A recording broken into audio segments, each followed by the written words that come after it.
What we wanted to do with this study is really investigate some of the underlying psychological factors that may contribute to maintaining social anxiety in people living with a visible skin condition. Because if we can identify those factors, we can target those in interventions. What we were interested in doing is looking at innate levels of mindfulness and really looking at the relationship between that and levels of psychological distress, anxiety and depression. We were able to recruit a sample of 121 participants living with a range of visible skin conditions from a dermatology clinic in primary care. The participants completed validated measures assessing depression, anxiety and social anxiety. They also completed the 5 facets of mindfulness questionnaire. We also assessed a range of demographic and clinical variables including the type of skin condition, length of onset and patients' ratings of the severity of their condition. So the first stage of the analysis was to look at the levels of psychological distress in the sample.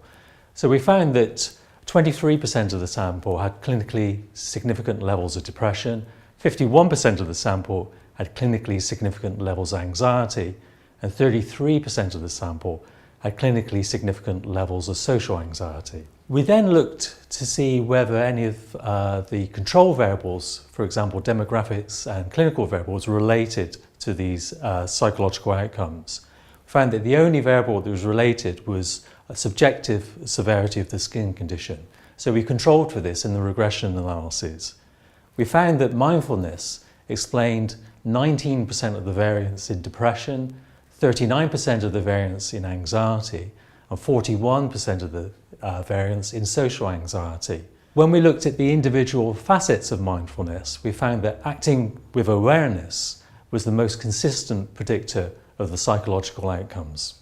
This is the first study that really shows that elements that make up mindfulness do seem to be important in social anxiety and quality of life in patients, particularly the ability to be in the present moment and to act with awareness seem to account for a significant amount of distress.